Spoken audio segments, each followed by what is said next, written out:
Korintus pasal 15 ayat 1 sampai ayat 11 yang telah kita baca bersama tadi. Hari ini perenungan kita ada dalam tema kuasa kebangkitan Kristus bagi kita. Jemaat yang diberkati Tuhan, berita tentang kematian dan kebangkitan Yesus Kristus bagi orang Kristen adalah berita yang paling penting dan utama. Bahkan dari semua peristiwa penting tentang Yesus Kristus yang tertulis di dalam Alkitab, peristiwa kematian dan kebangkitan Yesuslah yang paling banyak disaksikan oleh para rasul. Dalam kitab-kitab Injil, berita tentang kelahiran Yesus tidak dicatat oleh penginjil Markus dan Yohanes. Hanya penginjil Matius dan Lukas yang mencatatnya. Namun peristiwa kematian dan kebangkitan Yesus dicatat dan disaksikan oleh keempat penginjil, Matius, Markus, Lukas, dan Yohanes. Begitu juga dalam seluruh surat dalam Perjanjian Baru, mulai dari Roma sampai di Wahyu. Hal kematian dan kebangkitan Yesus terus-menerus ditekankan dan diberita-beritakan. Hal ini menunjukkan bahwa kematian dan kebangkitan Yesus adalah berita yang paling penting dan utama. Bukan berarti bahwa berita lainnya tentang Yesus Kristus kurang penting, tidak seperti itu. Semua berita tentang Yesus Kristus penting adanya karena itulah ajaran iman kita. Mulai dari berita tentang kelahiran Yesus Kristus, pengajaran-pengajarannya, mujizat-mujizatnya, sampai kepada kenaikannya ke sorga dan pemenuhan janji tentang pencurahan Roh Kudus pada hari Pentakosta. Semua itu adalah bagian dari pengajaran iman Kristen yang membentuk iman dan pengharapan umat Kristen kepada Tuhan. Namun, mengenai kematian dan kebangkitan Yesus Kristus, itu mendapat tempat yang paling utama, terutama menyangkut kebangkitan Yesus Kristus, karena kebangkitan Yesus Kristus menjadi dasar dari kepercayaan orang-orang Kristen kepada Yesus Kristus yang adalah Tuhan dan Juru Selamat. Inilah yang diberitakan oleh Rasul Paulus dalam bacaan kita. Rasul Paulus menekankan kebangkitan Yesus Kristus ini sebagai berita Injil yang mendasari iman Kristen ketika ia menasihatkan jemaat di Korintus. Bahkan dalam 1 Korintus 15 ayat 14, Paulus mengatakan, andai kata Kristus tidak dibangkitkan, maka sia-sialah pemberitaan kami dan sia-sialah juga kepercayaan kami.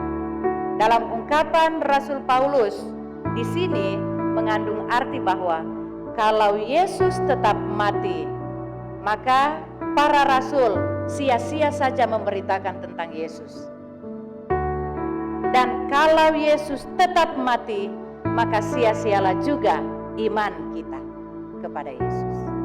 Tetapi karena Yesus mati dan bangkit, maka tidak sia-sia pemberitaan para rasul dan tidak sia-sia iman kita kepada Tuhan Yesus Kristus. Bacaan kita 1 Korintus 15 ayat 1 sampai ayat 11 yang menyajikan bagaimana Rasul Paulus menekankan tentang kebangkitan Yesus Kristus dalam nasihatnya kepada jemaat di Korintus, karena ada di antara jemaat yang berubah menjadi ragu-ragu akan kebenaran tentang kebangkitan Yesus Kristus karena mereka terpengaruh oleh paham dan pengajaran orang-orang Yunani yang tidak percaya kepada kebangkitan Yesus Kristus.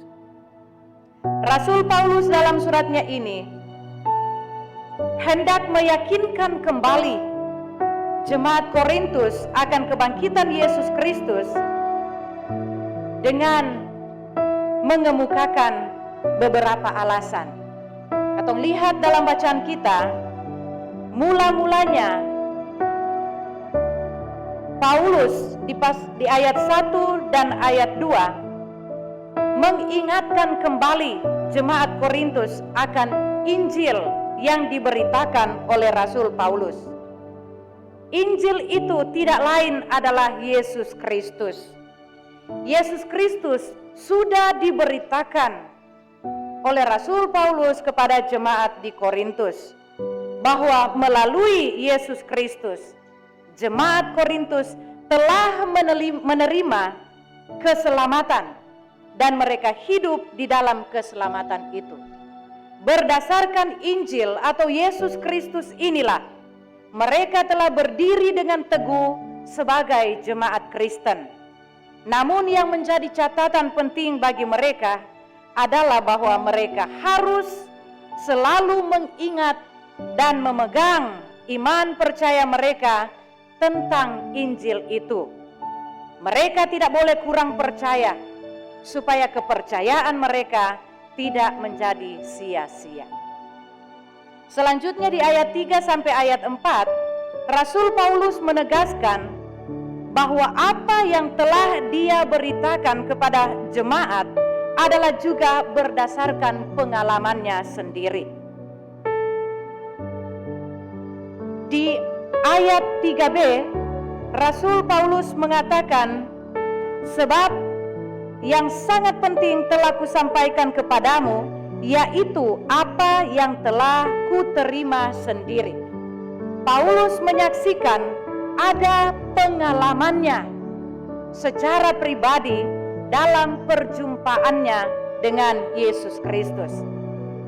Berdasarkan perjumpaannya secara pribadi dengan Yesus Kristus, ia telah menerima anugerah pengampunan dosa dan keselamatan dari Yesus Kristus. Ungkapannya, yaitu apa yang telah kuterima sendiri, menunjuk kepada apa yang dia alami ketika ia ditangkap oleh Yesus Kristus di jalan menuju ke Damsyik dalam upayanya untuk menangkap dan membunuh orang-orang Kristen di sana. Tetapi justru ia mendapat kasih karunia Tuhan, yaitu Tuhan Yesus mengampuni dosa-dosanya. Katong bisa lihat kisah dari Rasul Paulus ini di Kisah Rasul pasal 9 ayat 1 sampai ayat 19. Selain pengalaman ini, Paulus menyatakan bahwa kebenaran kesaksian tentang Yesus Kristus yang mati dan bangkit itu sudah sesuai dengan kitab suci mereka. Kitab suci mereka telah menyampaikan tentang Yesus Kristus yang akan mati dan bangkit. Berdasarkan kitab suci mereka, Yesus Kristus telah mati karena dosa-dosa mereka, dan ia telah dikuburkan dan dibangkitkan pada hari yang ketiga. Pada bagian ini, Rasul Paulus benar-benar menekankan bahwa Yesus Kristus telah mati dan dikuburkan, tetapi ia tidak mati selama-lamanya, tetapi ia telah bangkit dan hidup. Dan ini adalah kenyataan. Rasul Paulus meyakinkan jemaat dengan merujuk kepada apa yang telah disampaikan kepada mereka melalui kebenaran kitab suci mereka. Selanjutnya di ayat 5 sampai ayat 7, Paulus menunjukkan bukti tentang kebangkitan Yesus. Diuraikan oleh Rasul Paulus dengan menyatakan bahwa setelah kebangkitan Yesus, Yesus menampakkan diri kepada Kefas atau kepada Petrus, kepada ke-12 muridnya, kepada lebih dari 500 saudara mereka, kepada Yakobus saudara Yesus, dan kepada semua rasul. Mereka semua adalah saksi mata tentang kebangkitan Yesus Kristus. Sehingga dengan adanya saksi mata, hendak mematahkan pendapat orang-orang yang mengatakan bahwa tidak ada kebangkitan. Ketika Rasul Paulus menyampaikan hal ini kepada jemaat di Korintus, para saksi mata sebagian telah meninggal, tetapi sebagian lagi masih hidup. Sehingga di sini Paulus menekankan, kalau kamu tidak percaya, tanya saja kepada mereka yang masih hidup. Mereka adalah saksi mata tentang kebangkitan Yesus. Dan jangan lagi kamu ragu. Jangan lagi kamu tidak percaya. Selanjutnya di ayat 8 sampai ayat 11. Paulus merujuk kepada pengalamannya sendiri.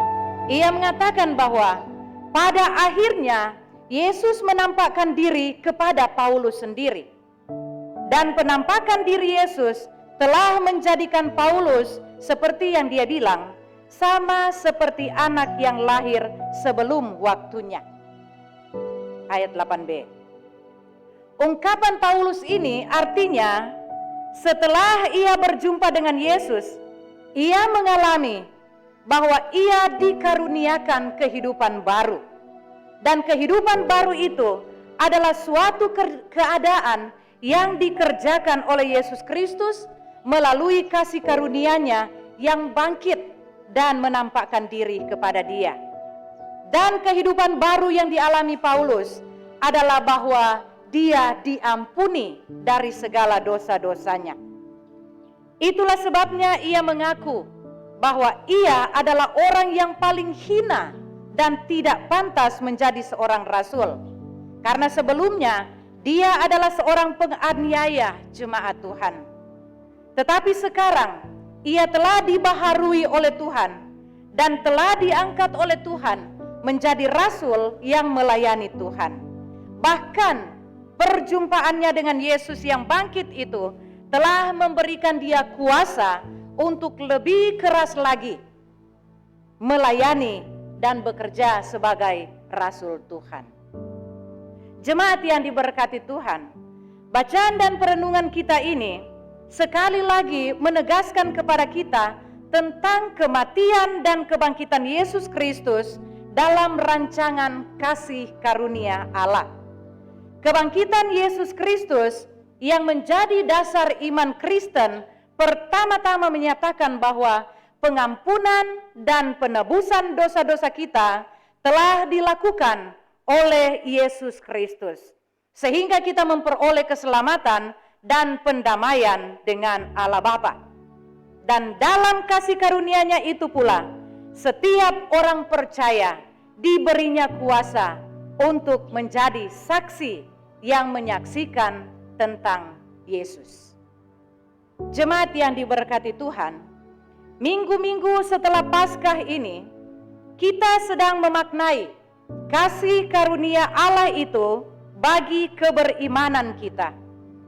Bagi kita saat ini, berita kebangkitan Yesus bukan lagi hendak membuat kita mengetahui untuk percaya, tetapi lebih kepada bagaimana kita memberi arti kebangkitan Yesus Kristus itu kepada kebangkitan iman kita. Sehingga melalui hidup kita, kita bisa menyaksikan kepada dunia bahwa kita adalah orang-orang yang percaya dan beriman kepada Tuhan Yesus Kristus yang mati dan bangkit. Kita semua hendaknya bersyukur karena melalui kematian dan kebangkitan Yesus Kristus, kita memperoleh kasih karunia-Nya, yaitu keselamatan dari jerat dosa, dan kita mendapat kuasa menjadi orang-orang yang percaya. Dengan demikian, hendaknya kebangkitan Yesus Kristus ini membangkitkan semangat persekutuan, pelayanan, dan kesaksian kita dalam persekutuan gereja. Tetapi juga secara pribadi membangkitkan iman kita supaya di tengah zaman yang penuh dengan cobaan dan tantangan ini, iman kita tidak menjadi goyah. Hari ini dalam ibadah kita akan melantik panitia sidang jemaat ke-14 Jemaat Lembah Yordan Emereu dan pengurus paduan suara jemaat. Pelantikan ini bagi kita adalah pemberian tugas dan tanggung jawab selaku umat Tuhan untuk suatu pekerjaan Tuhan menurut bidang dan fungsi masing-masing. Pelantikan ini pun adalah suatu bentuk kasih karunia, sebab Tuhan Yesus berkenan memakai kita dan mengamanatkan suatu misi keselamatannya dalam pekerjaan dan pelayanan gereja ini. Maka berdasarkan kasih karunia-Nya, hendaklah kita menerima amanat Tuhan ini dengan syukur dan bertanggung jawab. Begitu pula, pada hari ini kita sedang melaksanakan kegiatan-kegiatan untuk menyambut perayaan Hari Ulang Tahun Jemaat ke-13 yang akan berulang tahun pada tanggal 17 Mei mendatang. Kata orang sudah mulai melaksanakan kegiatan-kegiatan sejak pada hari Jumat. Dan kegiatan-kegiatan ini pun akan berlangsung sampai pada tanggal 17 Mei. Ada banyak kegiatan yang hendak kita laksanakan sebagaimana yang telah disusun dan dijadwalkan oleh panitia hari-hari besar gereja bersama dengan majelis jemaat. Kegiatan-kegiatan ini pun kita laksanakan masih dalam suasana kebangkitan Yesus Kristus. Sehingga kiranya semangat kebangkitan Yesus Kristus membangkitkan pula semangat kita sebagai persekutuan Jemaat Lembah Yordan Emereu dalam kebersamaan kita di tengah persekutuan, pelayanan, dan kesaksian. Dan semua itu kita lakukan untuk kemuliaan nama Tuhan. Tuhan memberkati kita semua dengan firman-Nya. Amin.